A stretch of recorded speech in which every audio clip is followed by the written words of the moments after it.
everyone, whether educated or uneducated or rich or poor, is it black or white or yellow, even blue or green, same.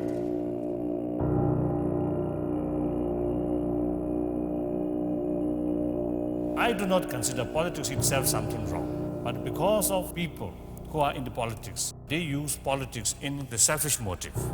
So that's why politics become dirty. And religion also. If individual people use in a wrong way, then religion also becomes dirty religion.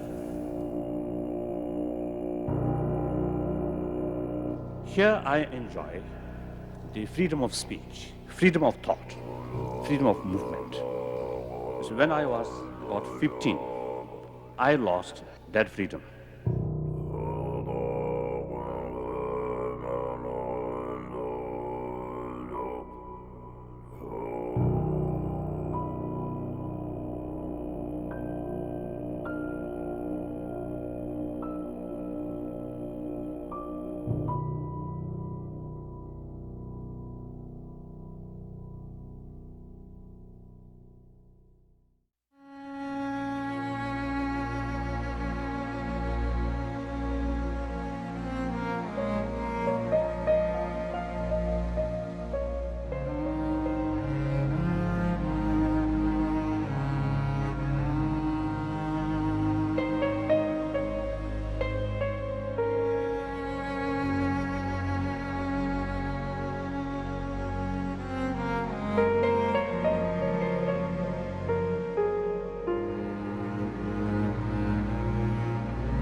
Imagine for just a moment that you could meet a wise man. A man that comes from a place so distant, so unimaginable, so different from the places you know, that it seems like another planet in another time.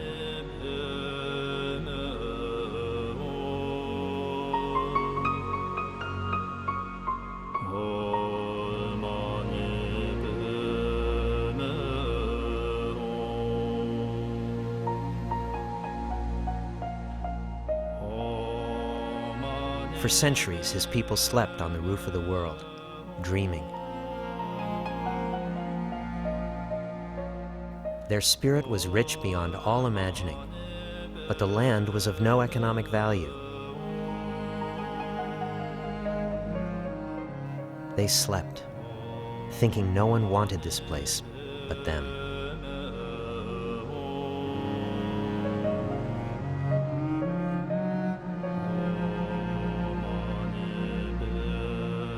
Then, one day, invaders came, and the wise man was called on to lead his people away from danger.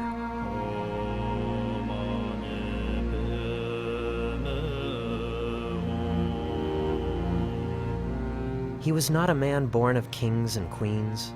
He was just a simple monk from a peasant family.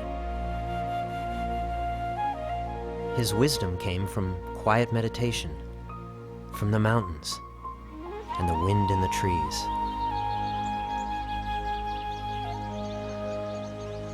From the rivers and the vast open spaces where a person can truly contemplate the scope and meaning of their lives. To get to this place, I would take a journey of a lifetime. I would travel across India and then across the Himalayas with 10 questions to ask. But along the way, I would find many more answers.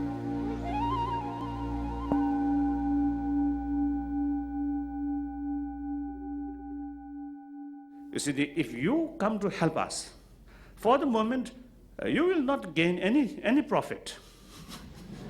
We have no oil, we have nothing to offer to you. But Tibet issue is moral issue.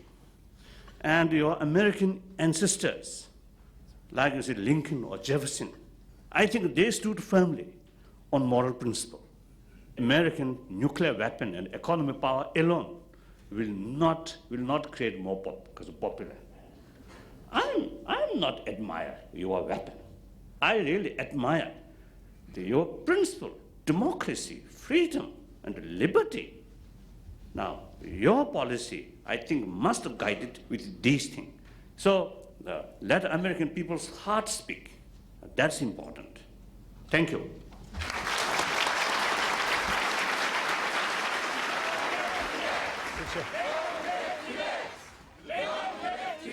I don't remember when I first became aware of the Dalai Lama, but I do know that from the moment I first saw him, I sensed that he was no ordinary human being. Thank you, thank you, thank you, thank you, thank you very much. Thank you. Beloved by Hollywood celebrities and Washington politicians, a uniter of people from all religious and political backgrounds, one of the Dalai Lama's greatest strengths is to always be present and accessible to everyone he meets.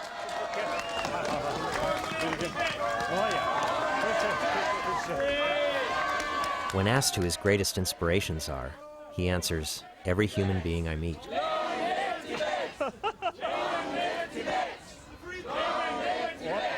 He's a writer on subjects running the gamut from neuroscience to the art of happiness.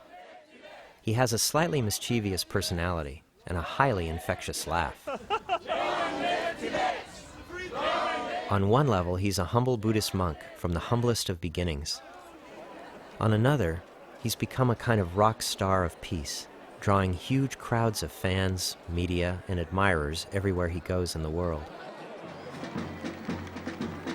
To me, he ranks with Albert Einstein, Gandhi, and Martin Luther King as one of the great promoters and practitioners of the science of peace in modern times.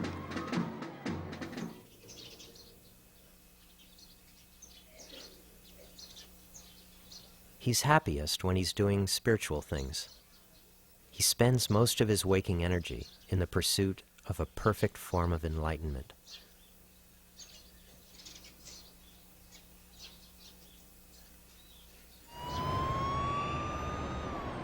When he comes to the West, he travels by motorcade and is mobbed by fans everywhere he goes. When he returns to his home in exile in northern India, he must travel 10 hours by potholed road from the airport to his monastery at the base of the Himalayan range. Meeting him, it seems impossible to believe that such a charming, dynamic, playful, and wise man could have any enemies at all. But for all his worldliness, he's also a refugee, a citizen of the world, but lacking a passport from his own country.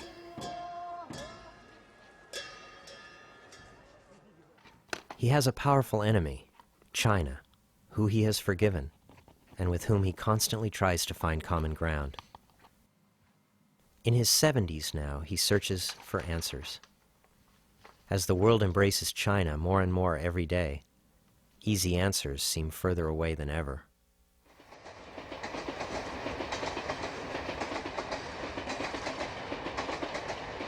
Looking back, it seems unbelievable that I was granted an audience with His Holiness the Dalai Lama, but perhaps fate had a hand in it somehow. My name is Rick Rey, and I'd come to India to direct a travel video for an American production company. I'd signed on to do the film for almost nothing because the producers promised me an interview with the Dalai Lama as part of the deal. But once I got to India, I found that no one had bothered to schedule an interview at all, and if I wanted to meet the Dalai Lama, I'd have to figure it out for myself.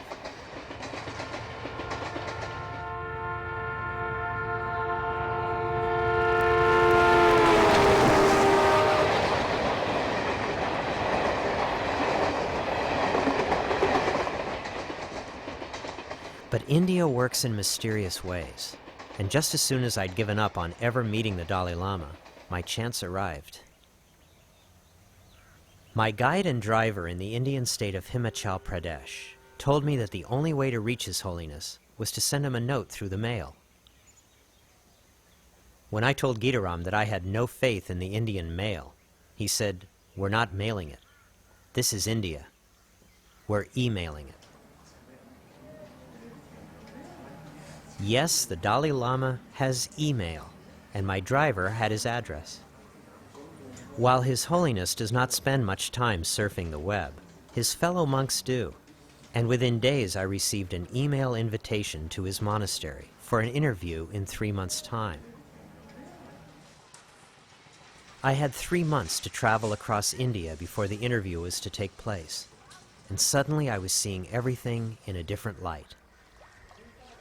I would be allowed 10 questions and 45 minutes, and the challenge then became which 10 questions to ask. I had heard that His Holiness did not suffer fools easily and was quick to dismiss people who he did not feel were genuine and sincere. When he meets people, people who come and call on him, it's very informal and no sort of ceremony or protocol is observed. As long as the other person is sincere, His Holiness gives us full attention. But on the other hand, even if it's a very high person, a political leader or a big army officer, if there's not much kind of a feeling on the part of the other person, His Holiness will, very soon cut short his meeting and say, thank you, see you next time. Really. I decided that if I was to meet the man who many consider the living reincarnation of Buddha, I would immerse myself in Buddhism and try to live in a Tibetan monastery for a while if I could.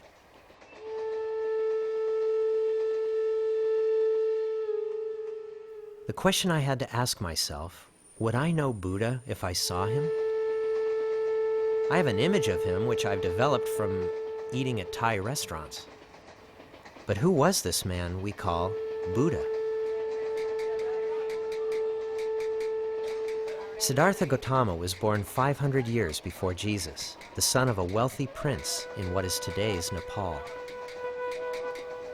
He lived a life of comfort and luxury, attended by servants and caretakers, his family carefully sheltering him from scenes of India's poverty and suffering outside the palace grounds. One day, as an adult, he glimpsed suffering for the first time, and it changed his life forever.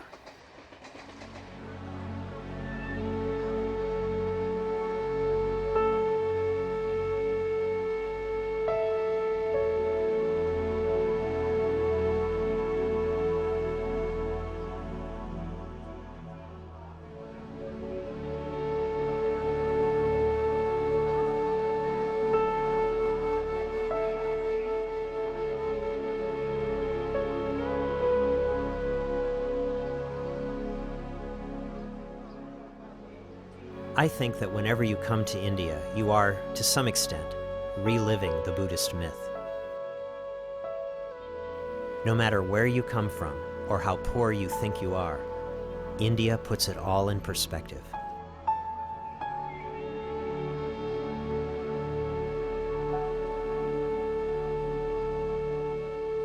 You may be changed by this forever, or simply harden your heart to the seemingly endless needs of those around you.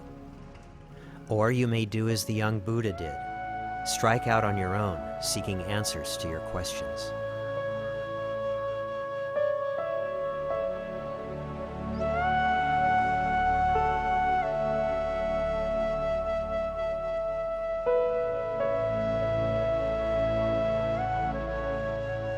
Become a traveler in this world, a seeker of truth and experience, a sadhu.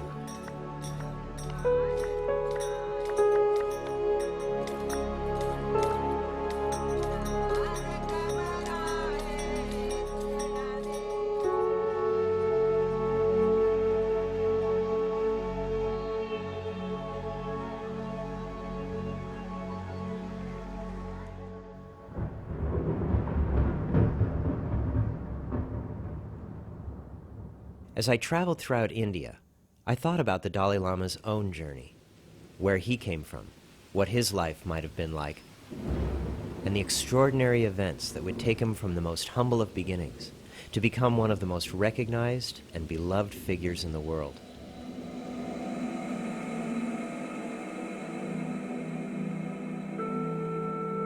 Tibet is located between China and India in a vast stretch of Himalayas, extending for almost 1,000 miles.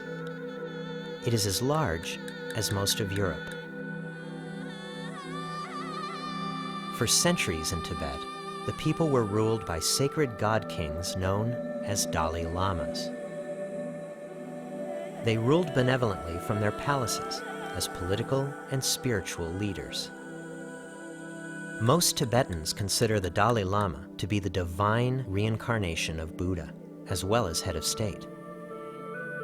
The only way Americans could make sense of something like this would be to imagine that the reincarnation of Jesus Christ was sitting in the White House. Such is the power and significance of the Dalai Lama to his people.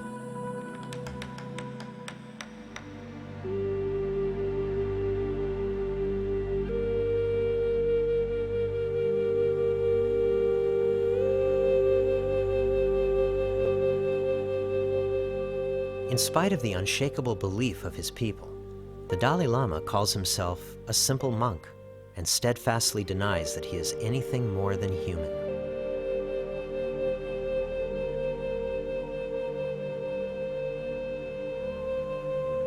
The 13th Dalai Lama passed away early in life, making way, as he said, for a leader of troubled times to come.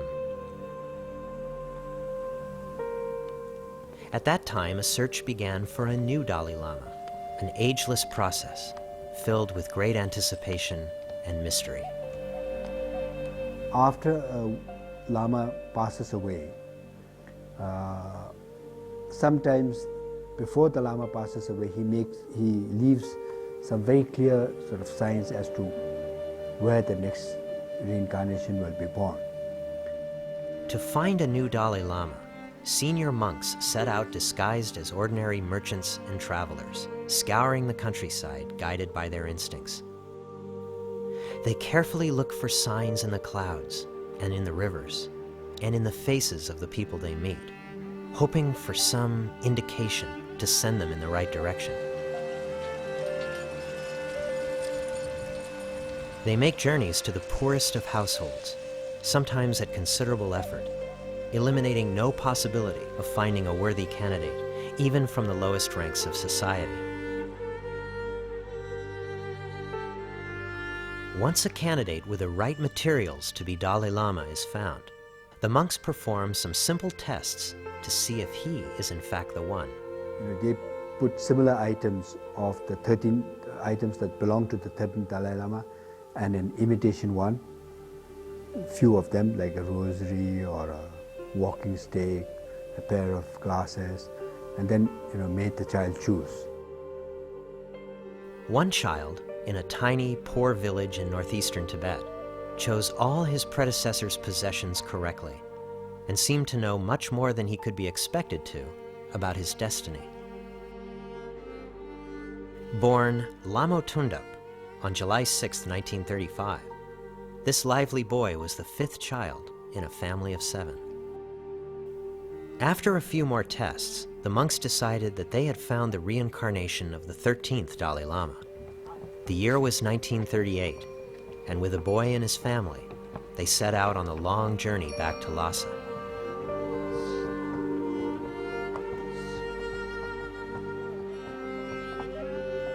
For the young Dalai Lama, it was a journey in reverse of Buddha.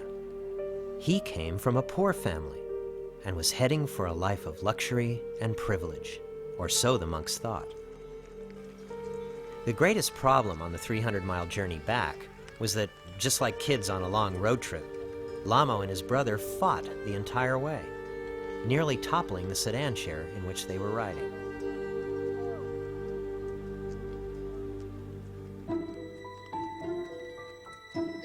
Imagine the feeling to come upon the great Potala Palace in Lhasa and know that it will be your home.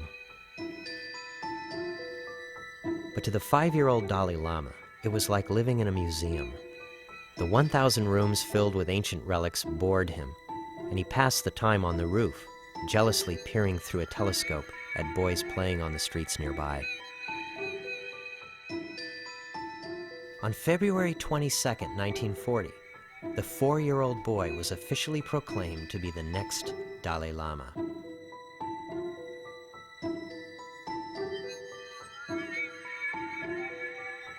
On that day, his head was shaved, and his name was changed to Tenzin Gyatso. He had become a monk and would now enter a rigorous life of training.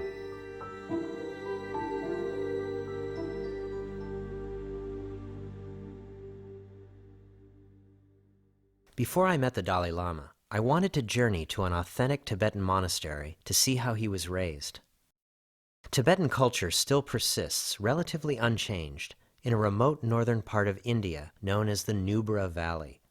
Here, in a tiny sliver of land between Pakistan and China, traditions are practiced unchanged as they have been for thousands of years.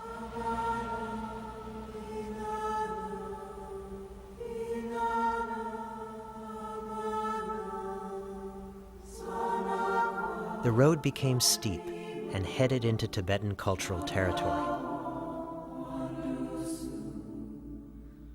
It was a road I felt compelled to take, to see if I could get a glimpse of what once was, some part of Tibetan culture left over after the Chinese destruction.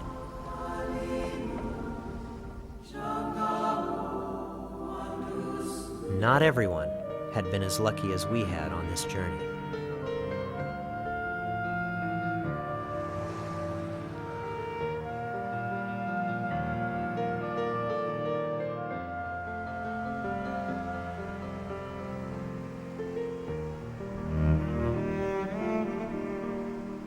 And here, I finally found it.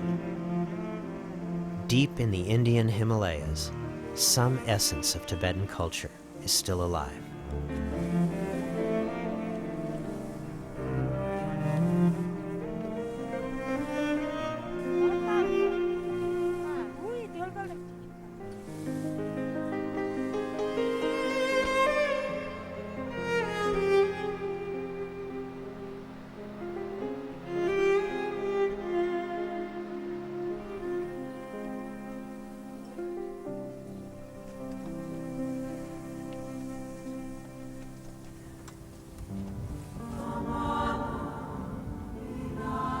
At the summits of the mountain passes, prayer flags left by passing pilgrims. Strips of colored cloth whose fluttering sends prayers to high heaven for a safe journey.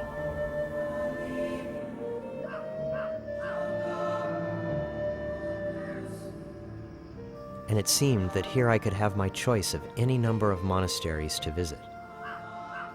Similar in architecture to the thousands destroyed by the Chinese just a few hundred miles away in Tibet, Ladakh's Gompas were libraries and museums of Tibetan history and culture.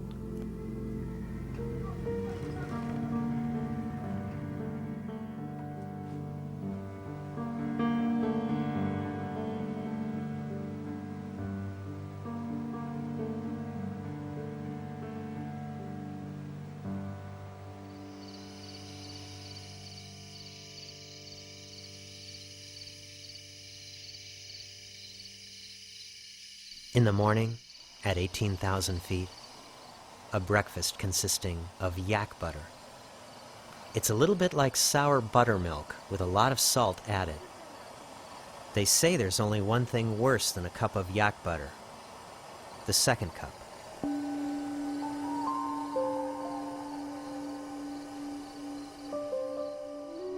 I awoke at dawn at 15,000 feet and then climbed even higher to find a miniature Potala palace looming above me.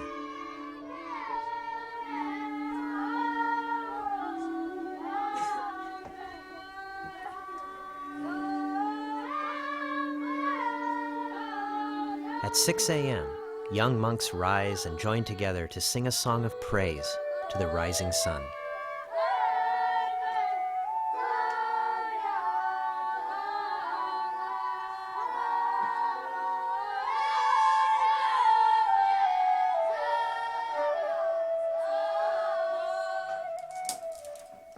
Every family in the region strives to send one son to the monastery for a life of religious study and discipline.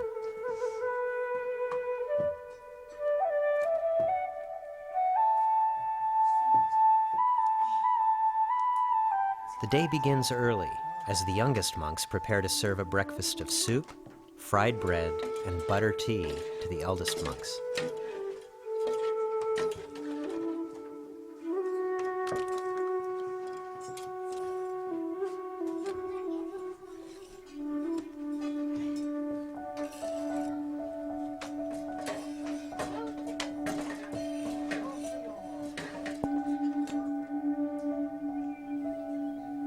Upstairs, the senior monks and some advanced students lead group prayers, practicing simple meditation to calm the mind.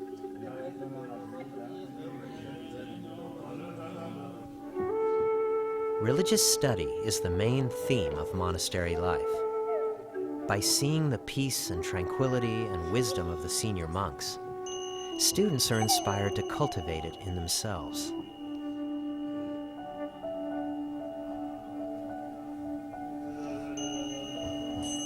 An extraordinary mood of calm pervaded the monastery that morning, and I felt as if, here on the rooftop of the world, I really had somehow been transported closer to heaven.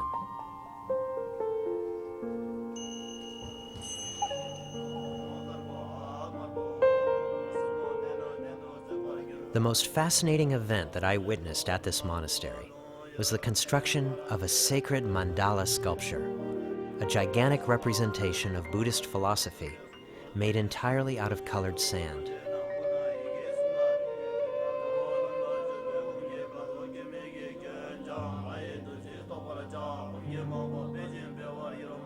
It can take up to a month to build a mandala, a tremendously intricate task filled with elaborate prayers, ritual, and meticulous design.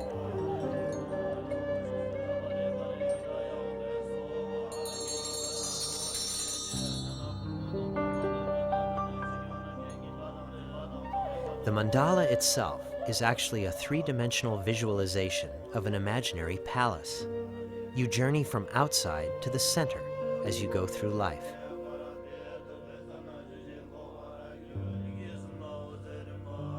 In the West, such an elaborate effort would surely be put up on a nearby wall, if not donated to a local museum. But not here. Shortly after it's finished, a mandala is deliberately destroyed, with the sand poured into a nearby river.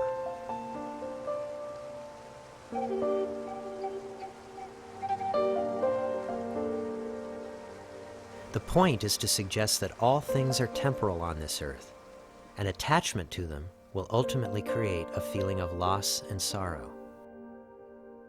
How could the Dalai Lama, as a young student at the monastery, have known that his palace, his world, his friends, and even his country would be washed over like the sands of the mandala, causing great loss and sorrow for his people?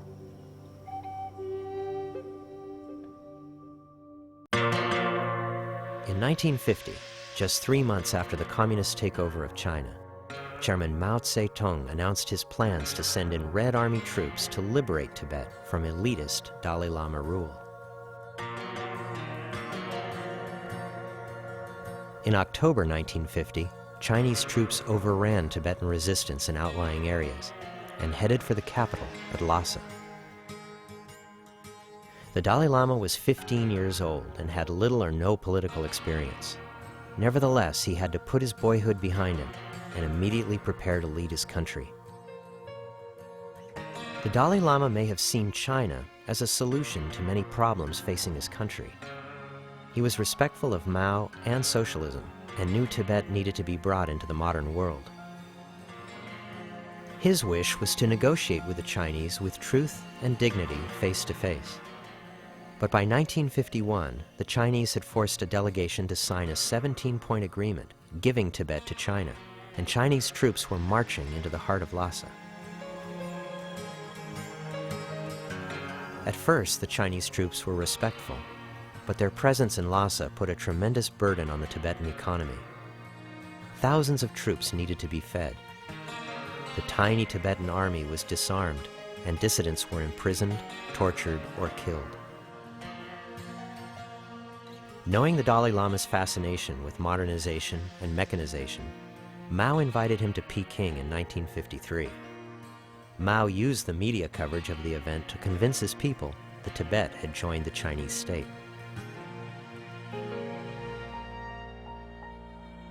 However, the Dalai Lama used the opportunity to explain the uniqueness of Tibet to Mao personally.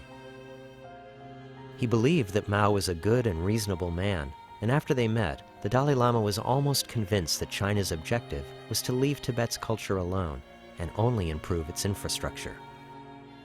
But in his last meeting with Mao, the communist ruler leaned over to him and told him that religion was poison. It undermines and retards the progress of any country, he said. Suddenly, the Dalai Lama realized that Mao was an enemy of Buddhism and that deeper trouble for Tibet was on the way. He returned to Lhasa after a year away, a troubled man. Knowing that the USA was supposedly a great defender of freedom and liberty, the Dalai Lama called on the Americans to help defend himself from Chinese occupation. He got no response from America, whose Christian communities saw little value in the preservation of Tibet's arcane and unknowable religion, and whose business and political leaders saw little economic value in Tibet's protection. Next, the Dalai Lama appealed to his neighbor to the south, India, the birthplace of Buddhism. His speeches were written for him by the Chinese, but after crossing the border, he threw them away and spoke from the heart. His nation needed help. Everywhere he went, the young Dalai Lama made films, like a boy enthusiastically discovering the world around him. But that world was about to crumble. Back in Lhasa, reports of Chinese atrocities abounded. On March 10th, after being invited to a suspicious dance performance alone by the Chinese army, 30,000 Tibetans massed around their god king to protect him. In response, the Chinese began an attack on the Dalai Lama's palaces and on the crowds themselves. Inside the palace, confusion broke out.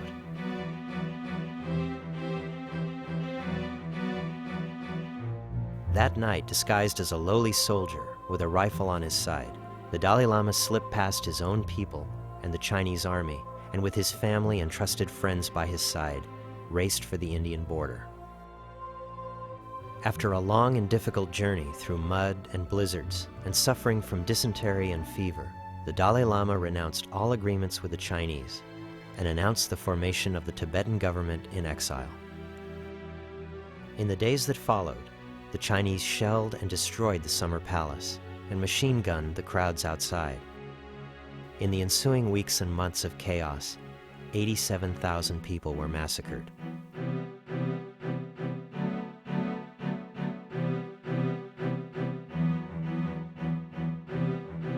In 1949, Chinese Chami Mao is a violent occupation Tibet, and they killed my people. 1,200,000 killed. 6,000 Buddhist monasteries destroyed.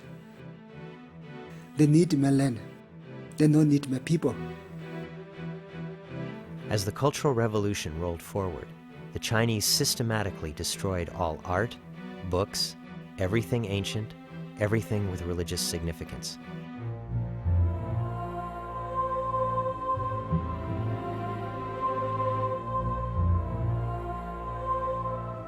Upon arriving in northern India, the Dalai Lama felt an enormous sense of relief. In India's democratic climate, he could speak his mind freely. Soon, over 100,000 refugees would follow him over the hills, escaping Chinese persecution. Later, the Dalai Lama and the Tibetan community were offered asylum in a small town at the base of the Himalayas known as Dharamsala. Little did he know, he would be establishing a capital in exile there, which has lasted for more than 40 years. It was here that I planned to meet His Holiness and interview him.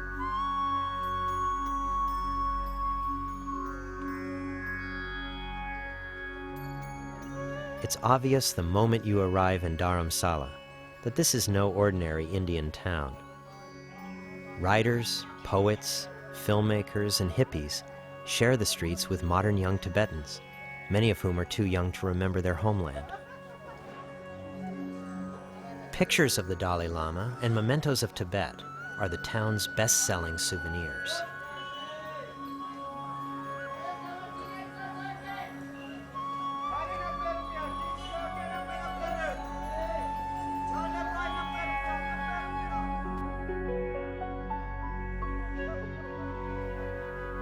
Refugees still make their way to this town over the high mountains from Tibet, walking more than 1,200 miles.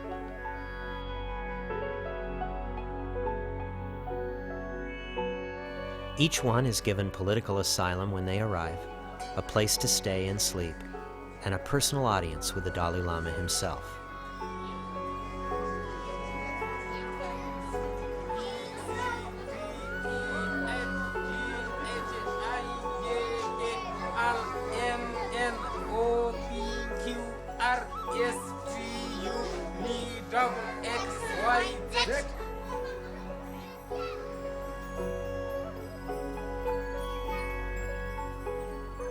When he's not traveling the world making public appearances, the Dalai Lama lives here, in a small but tidy monastery overlooking the town.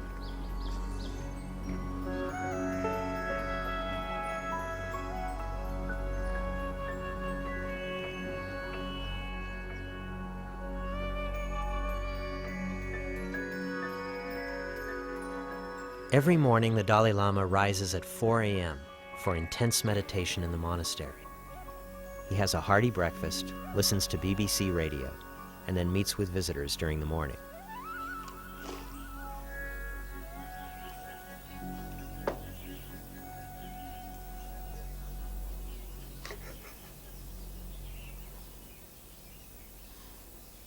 His study is filled with non-fiction books, and he's fascinated with quantum physics, astronomy, and neurosurgery. He believes sentient beings may exist on other planets outside our solar system.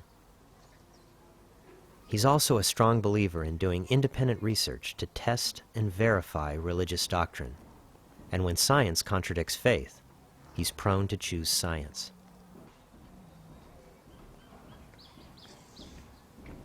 An avid tinkerer, His Holiness has been known to take apart and study the inner workings of anything and everything he comes across, including watches, cameras, and cars.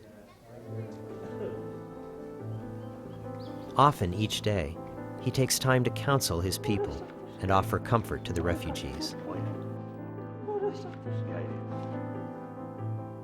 The monastery was far from intimidating, but I must admit to being more than a little nervous about the upcoming interview.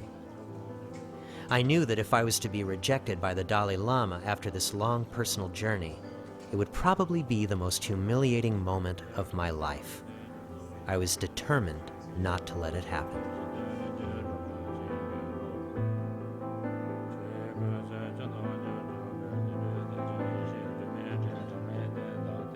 So when the moment arrived and the time finally came, I had no idea what would happen. The cameras rolling, my questions ready, the Dalai Lama turned to me and smiled, and I began. I've been traveling around the world for many, many years, about 20 years, and I've been exploring cultures and societies and people. And I've been very lucky in the last 10 years because I've been asked to make documentary films about different countries and to go there and live and really explore them and come to understand them. I told His Holiness that everywhere I'd been in the world, including India, I'd always noticed that the happiest people I met were the poorest. You could go into the worst slums of Calcutta or Bombay and see far more smiles on people's faces than you would see amongst the rich and privileged.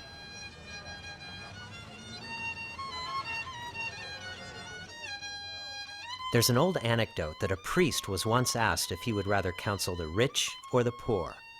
He answered that he would rather counsel the rich, because the rich know that having more money does not solve their problems.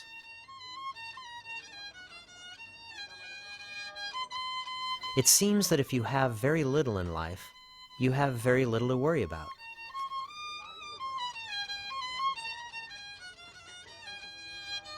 On the other hand, if you have a lot, it seems that you have a lot to lose.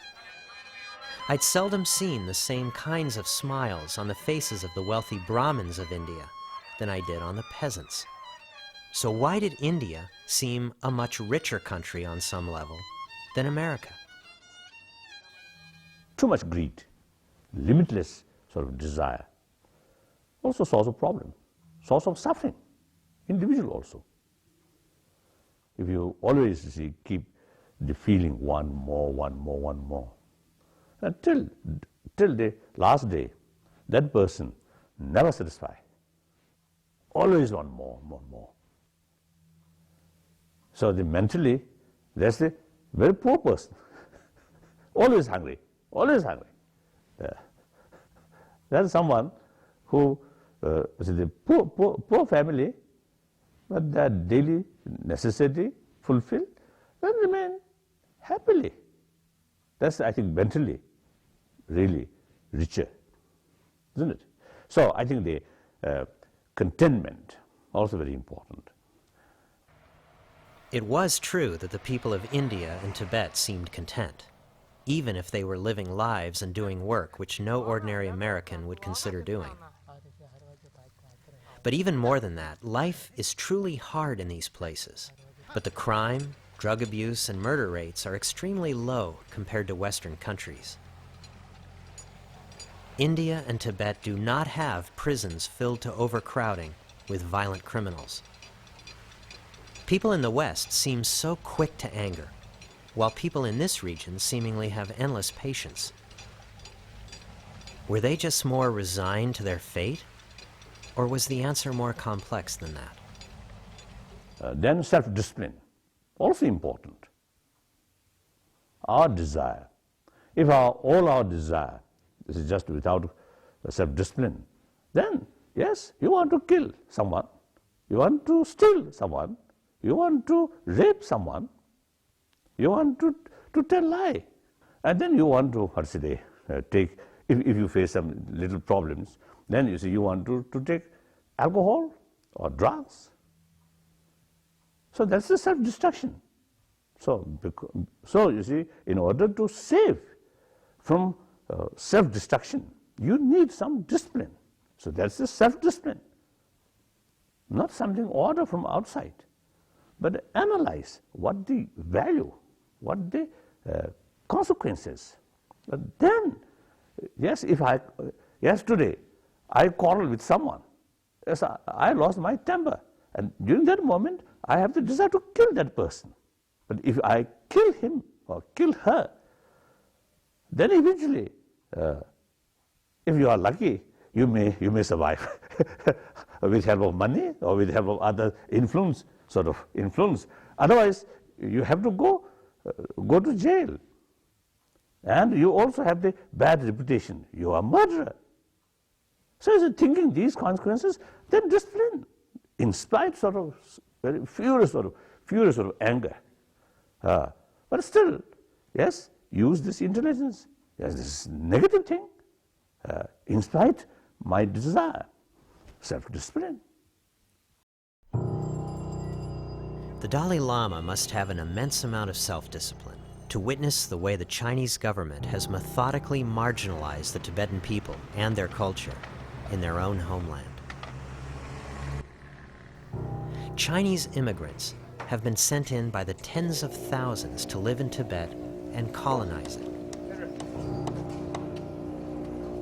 Temples have been torn down and the cultural past buried, all in the name of modernization.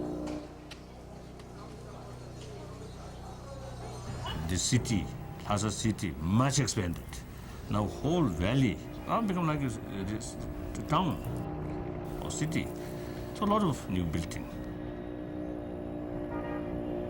Unfortunately, when we inquire who occupy in this building, most of them are Chinese. Because of Chinese population and Chinese shops and Chinese restaurants, you see public compelled to speak Chinese. If we speak Tibetan, Chinese look down. Now that kind of situation is happening. Intentionally or unintentionally, some kind of cultural genocide is actually taking place.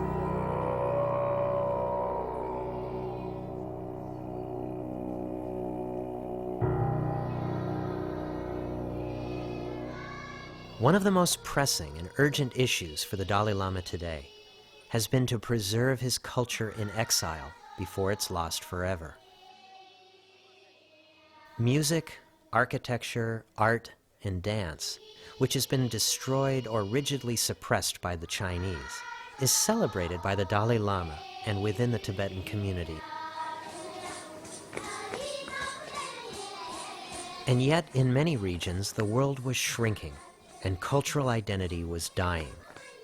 I asked the Dalai Lama how important it was to preserve one's cultural heritage. I've seen native cultures like Tibet and many others, and it seems today that the television, the internet, the telecommunications revolution has penetrated everywhere.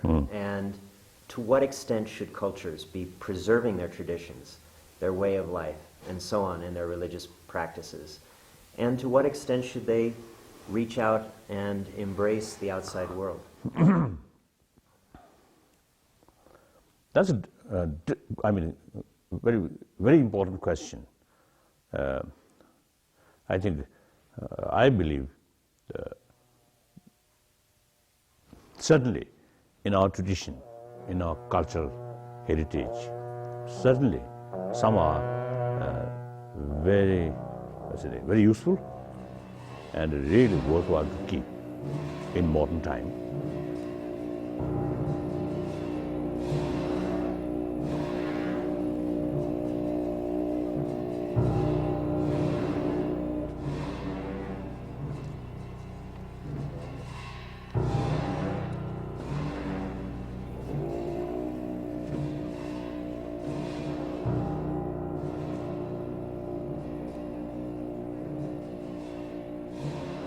Some cultural heritage, some tradition,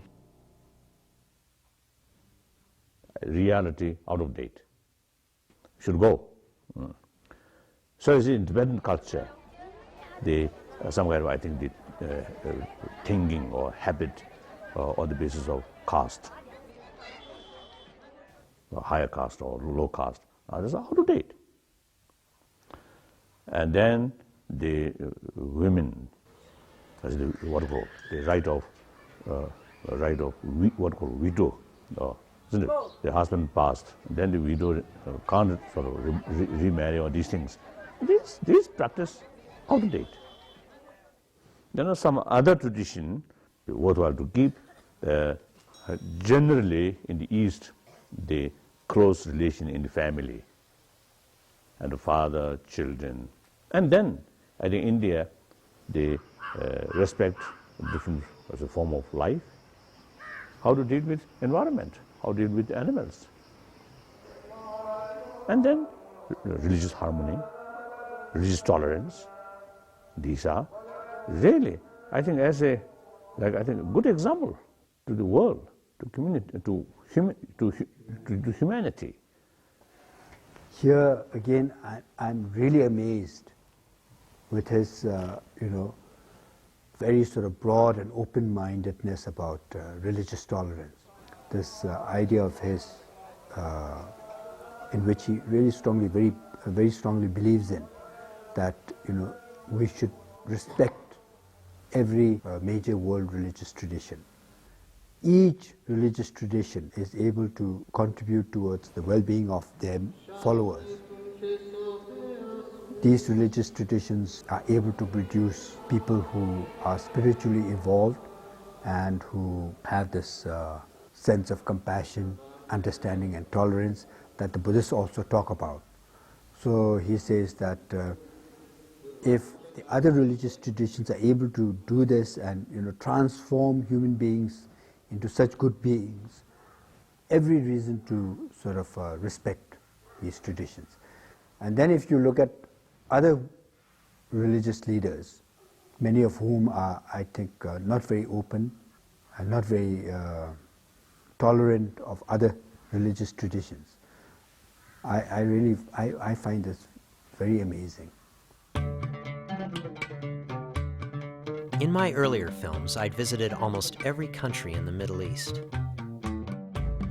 I had always been amazed at how far otherwise very reasonable people would go to justify their hatred of whole races, religions, lifestyles, and sects in the name of God.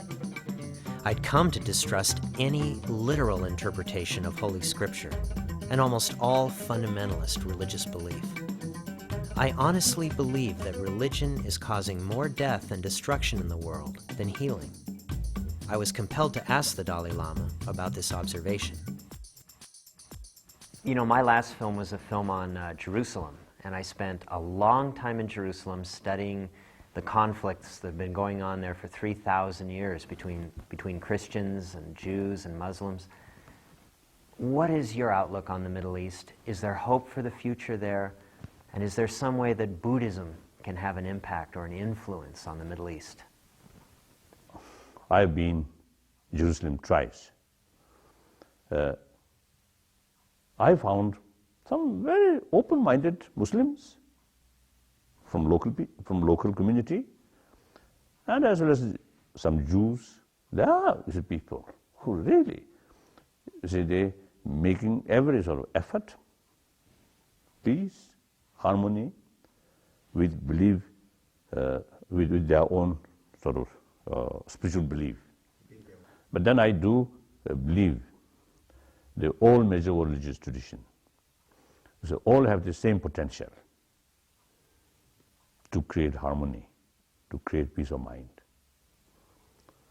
So sometimes it's a people very genuine, feeling. Sometimes their effect remain limited. Once politicians or some other people, once they, due to their behavior, due to their speech, sometimes you see the things become more complicated. Then these people's effort remain very limited. Yes, indeed. Too much emotion.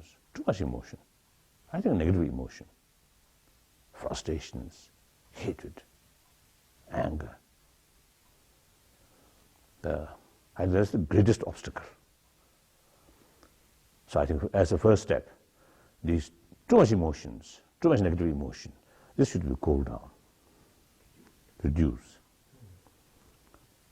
Forget these things. I think for the time being, I think more festivals, more sort of picnics. Let people forget these difficult things, these emotions, and make personal friends. Then start to talk about these serious matters.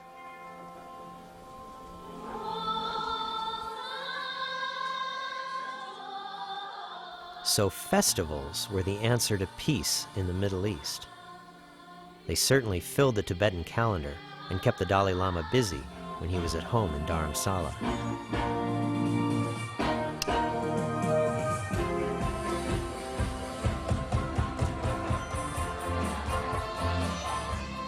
Preserving tradition was only one element of the festivities surrounding the Dalai Lama. Another was bringing all the Tibetan refugees together for occasions of happiness, unity, and meaning. Seeing the new generation come alive with pride for their nation and their spiritual and political mentor surely would warm the heart of even the most cynical of leaders.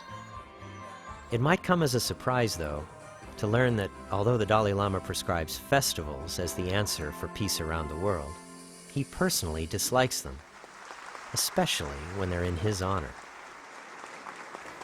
He really doesn't like all these ceremony and rituals, and it's strange also in a way because Tibetans have so many ceremonies and rituals, and I think they love this and they do it also very well, frankly speaking, I think.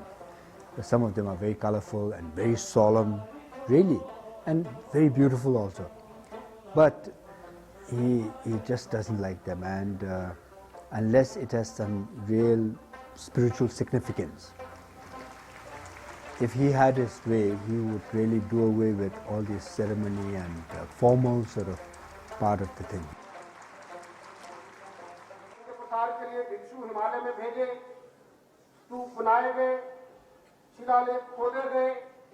Very often, somebody is making a very nice sort of a speech in praise of His Holiness, and he's doing something else, or looking at somebody nearby. Very often he does that.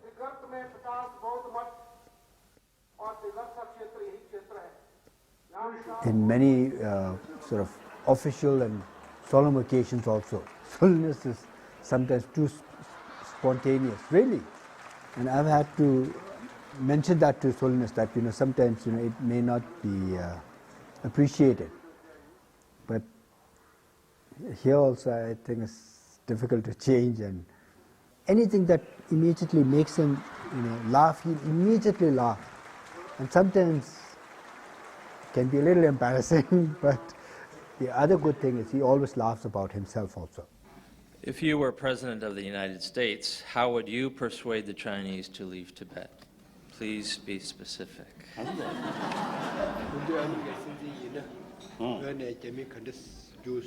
Use this.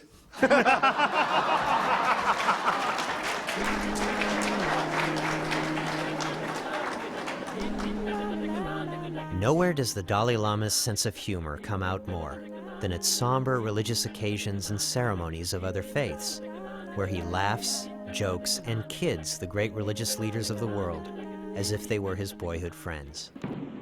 The people from the church who were organizing the Christian side, they were very particular how you step, and who follows who, and then how you walk through the aisle and all that. And then suddenly he's going to see somebody he knows in the crowd, and he sort of walk out of the line and start shaking, and so he does this very often.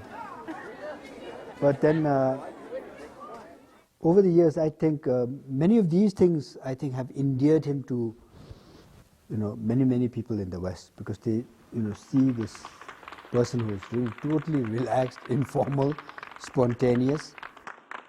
I really appreciate your interest or your concern, and also you are expecting some big news, but I have nothing to offer. Thank you very much. As a political leader, the Dalai Lama is quick to make judgments, but just as quick to admit that he's wrong. A humble quality not usually associated with politicians in any country. This, I find it very amazing, because of course there are countless number of other people who have this false sense of self-importance, very often find it so difficult to admit that they are wrong. If you come up with a good reason why he is wrong, he immediately accepts it. During his early travels to the United States and Europe, the Dalai Lama refused to travel first class. As a humble monk traveling the world, he didn't want to stay in fancy hotels or spend money on his own comfort. This is now more or less now normal, routine, something like that. Okay. Unlike any other world leader, he traveled coach and met the media and his followers at the ordinary gate. He said, oh, if they are really welcoming me, the person, then it wouldn't matter from which section of the aircraft that I come out of. And if they are sincere, he said, even if I travel by economy class, they will still be very happy to welcome me. As he's traveled the world, the Dalai Lama has become aware of the Earth's ecosystem as a fragile environment. Over the years, he's become an avid environmentalist, putting pressure on the world's other religious leaders to take steps to limit human overpopulation of our planet. In order to be a good human being, the economy also now involved, environment also involved. So the nature resources limited, and the environment remain more now becoming more delicate. So now the question is the population of the human being. Quality is more important than the quantity. So, so you see, a lot of people, we Buddhists believe every human life is precious, precious. So look, each person, each human being, yes, very precious life. But now that precious life, too much. So now the question is, whole precious human being survival now questionable. So the only choice, limited number, happy life, meaningful life. Too many population, miserable life, and always bullying each other, exploiting one another. There's no use.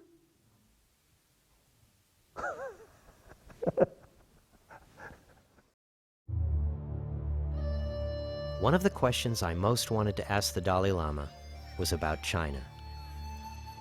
How does one find a happy, meaningful life under the stern and severe watchful eye of the most populated nation on earth, a country with a huge new economy that everyone wants to do business with?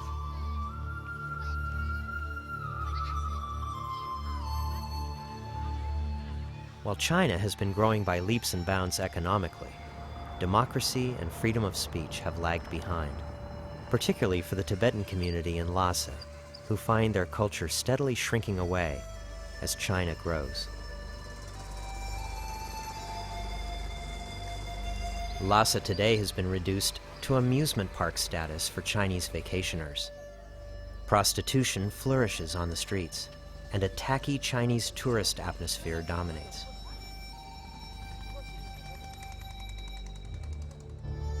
Because of, you see, the large number of Chinese population, then it automatically creates, you see, the situation whether intentionally or unintentionally, Tibetan culture is diminishing.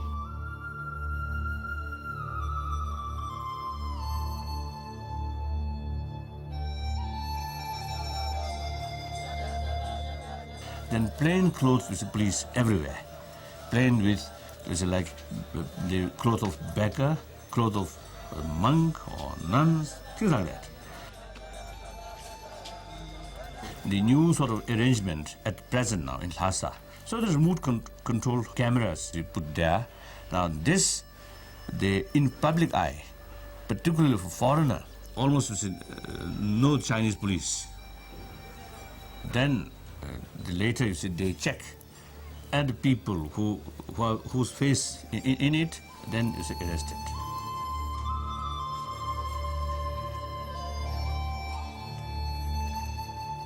The Dalai Lama's picture is banned from all temples in Tibet.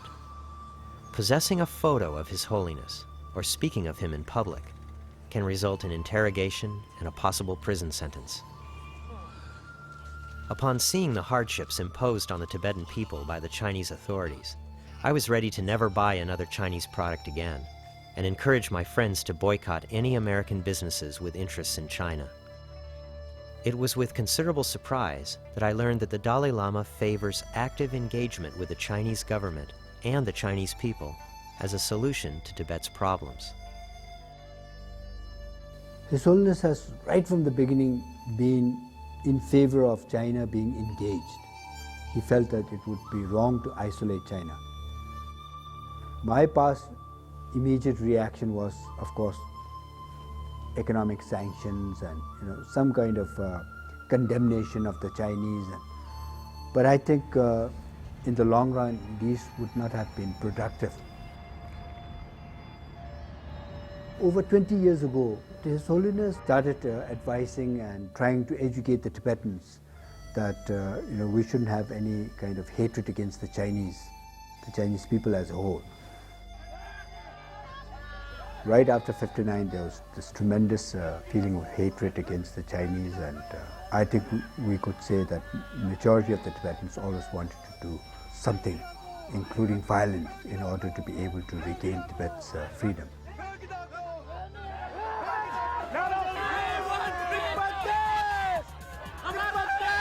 In spite of emotional protests all over the world in favor of Tibet's independence, the Dalai Lama will tolerate no violence whatsoever in his name. India! Free Tibet! Free Tibet! Long live Dalai Lama! Tibet is never ever been a part of China! Citing the method of his personal hero, whom he never met, Mahatma Gandhi, he counsels passive, peaceful resistance as a means to shame China to its senses. There seem to be parallels between your efforts in Tibet and Gandhi's efforts for India. Yes, there are similarities and also differences. During Mahatma Gandhi's freedom fight, of course, the British imperialists, very bad, but still there is independent judiciary and freedom of speech. And from prison, you see, he can appeal. He can make what's a petition, or what we call petition. with reasons, whatever he feels, he can express. And then in our case, not like that. Always the confront with gun. So there's big differences. Over the years, the Chinese have brutalized, jailed, and tortured anyone proclaiming independence for Tibet.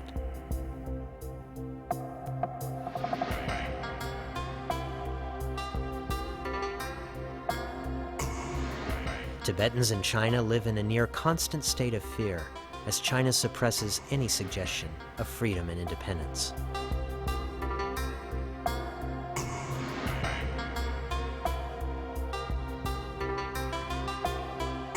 Then you use force, gun. So that's the sign of weakness. So that's I think the power of truth. The power from gun.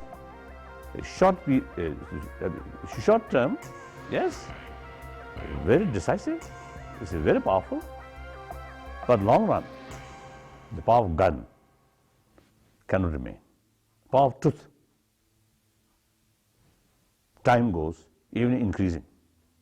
So that's my fundamental belief.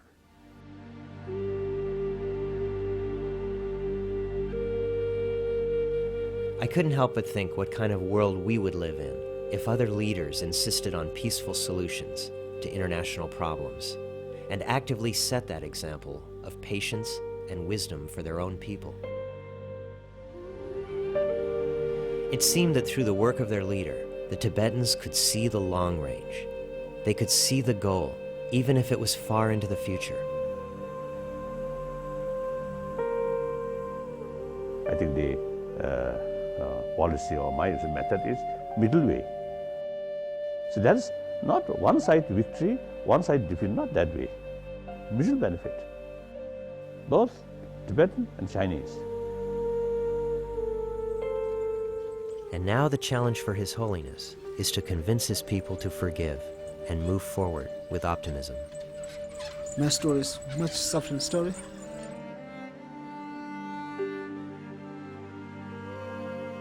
In 1988, April the 18th morning, the Chinese police come to my house. They captured me in prison. First they beat for me. They had the beat and the gun, and they captured me in prison. Inside many Tibet, they're hanging on the wall. They torture monks, other people, regular people. They torture. Much these people face, nose everywhere come blood.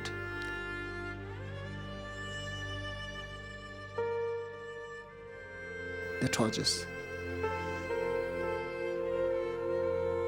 I talked to Dalai Lama. I said, no, I don't like monk. I like fighting now. I think of peace, no work. Now we have fighting. We need a weapon, fighting now. The Dalai Lama, he hugged me and he said, it's violent, it's no work. Violent against our religious. Violence making no change to our course.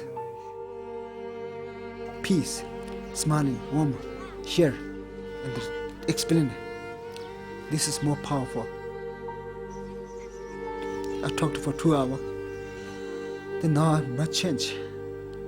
Now I come smiling again.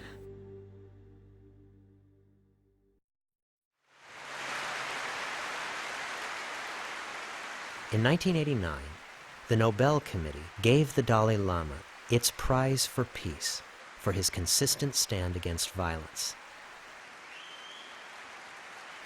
He took the occasion to remind the world of his causes. I am no one special, but I believe the prize is a recognition of the true value of altruism, love, compassion, and non-violence. I accept the prize with profound gratitude on behalf of the oppressed everywhere and for all those who struggle for freedom and work for world peace. The humble monk with an international reputation had been living on less than $10 a day at his monastery in Dharamsala. The award money from the Nobel Committee made him a rich man. His first act was to give it all away to charity. I want to do something for those people on this same planet who are facing starvation. In the town of Dharamsala, there are whispers that the Dalai Lama's methods of peaceful resistance have failed, and the only way to get the attention of the world these days is through force. Emotionally, every Tibetan, including myself, would like to see an independent Tibet and nothing to do with the Chinese. But from a practical point of view, I think that would be very difficult to achieve, at least at this time.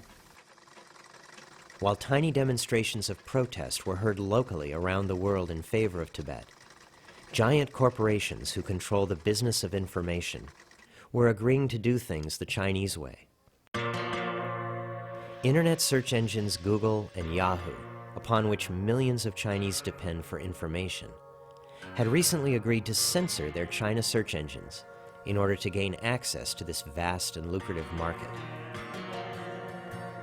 Entering Dalai Lama in the Yahoo China search engine yields only Chinese-approved results, all articles and papers critical of the Dalai Lama and his regime. The power of truth must come through openness and through information, through, I think, the freedom of speech, freedom of information, or I think the openness, an uncontrollable sort of information channel. That is to them dangerous. To us, always a benefit. Our Chinese brothers and sisters side, not whole Chinese brothers and sisters, but some of the Chinese brothers and sisters, you see, they deal with Tibetan issue. A lot of lie, a lot of distorted information. Our side, we always deal with openness, truthful, honest. We don't need any lie, any the distorted information, what really happened. Our cause is just cause. We have nothing to hide.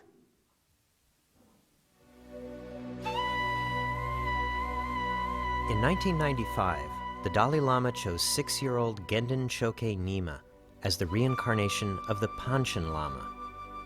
The Panchen Lama is one of the key individuals who will recognize the next Dalai Lama.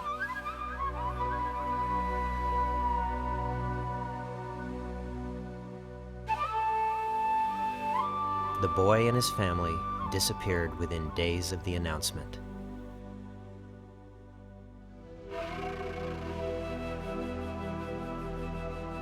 The Chinese have arrested and imprisoned the Panchen Lama, and he is now the youngest political prisoner in the world. Chinese authorities instead chose their own Panchen Lama because it is he who will recognize the next incarnation of the Dalai Lama.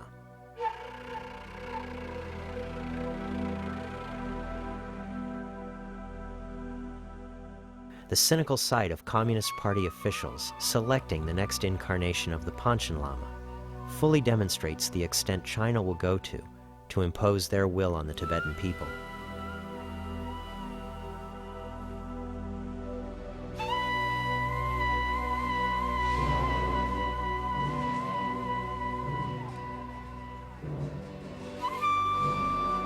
The Dalai Lama feels nothing but compassion for the young man the Chinese have appointed to be the Panchen Lama.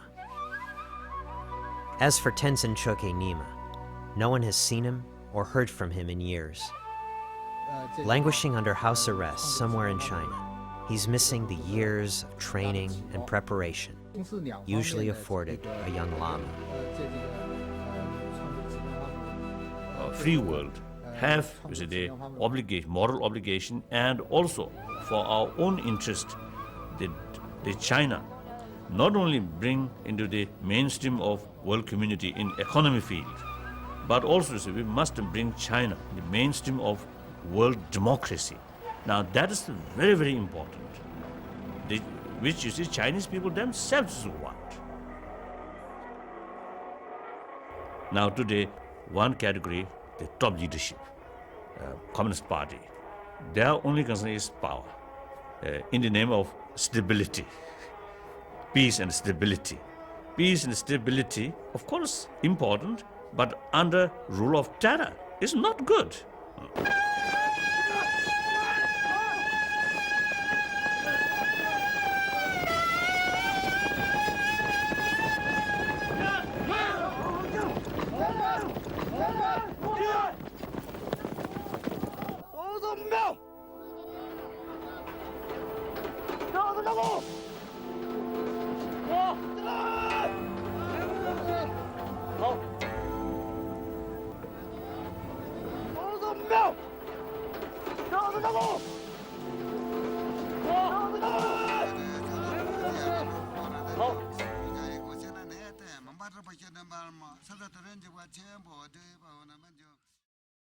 You know, there's one idea that I just have so much trouble trying to reconcile, and that's the idea of if you're really a nonviolent person, you never make a stand against something evil, violent, or vicious. For instance, the Khmer Rouge, or Hitler, or the events in Bosnia and Croatia. At what point do you give up nonviolence, and at what point do you confront something that's truly evil in the name of doing what's right?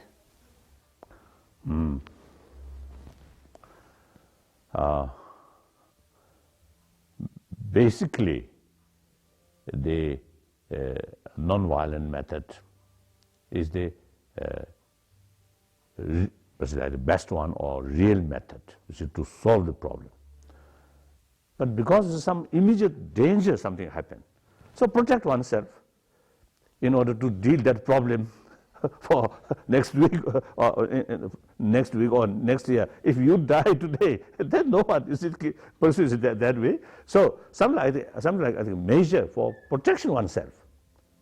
Then maybe, as you mentioned, if you see something, you see someone, or say they are going to kill, going to abuse, then if the circumstances, you see, there is no other way, then maybe I think just try to hit back.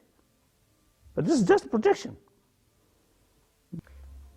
So, so therefore, if you look today's reality, that everything interdependent, everything interconnected. So it's my interest very much related with their interest. Their interest is actually, in the long run, my own interest also involved. Therefore, destruction of your neighbor, destruction of so-called your enemy, is actually destruction of yourself.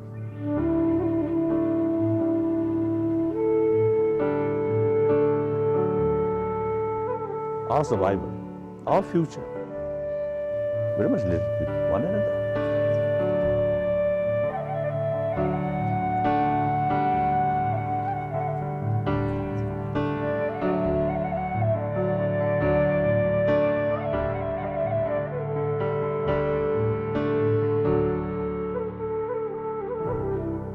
So therefore, concept of war, destroy your enemy, is old-fashioned, outdated.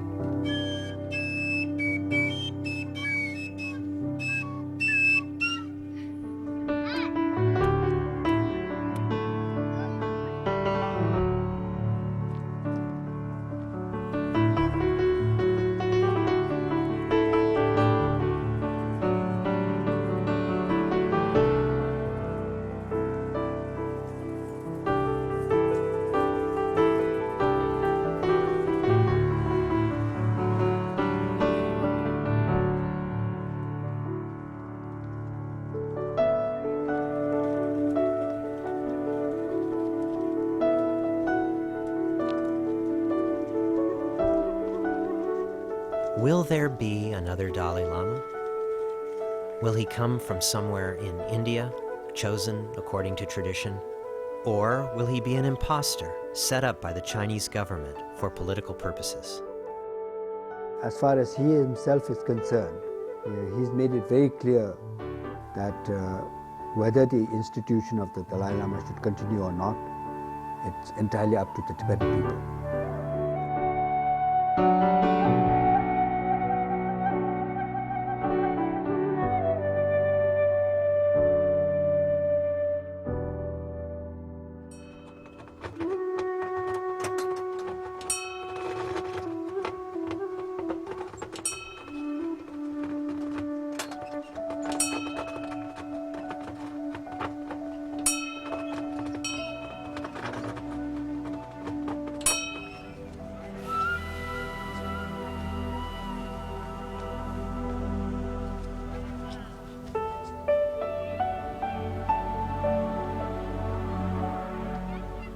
What would become of the 14th Dalai Lama?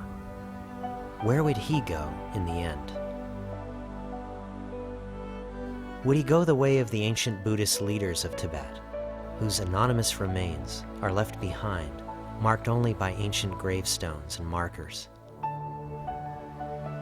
Could he ever hide? As a Buddhist monk, so now my wish is I wish to remain in a remote area like a wounded animal.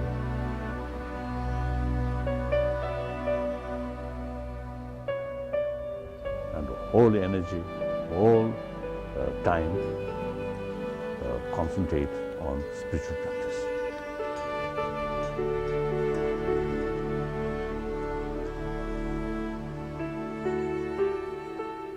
And use my brain maximum way in spiritual field. Without much expectation. If too much expectation, then at last day I may regret. So without much expectation, but spend some years.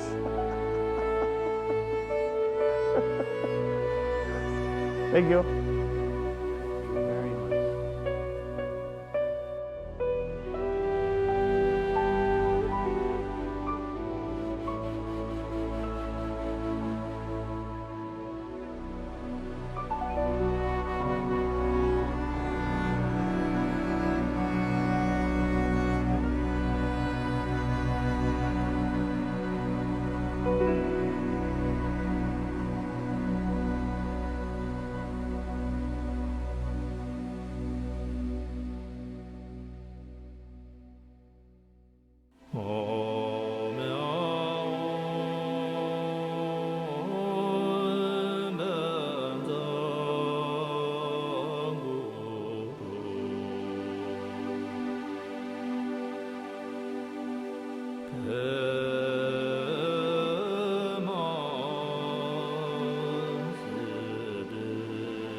Oh.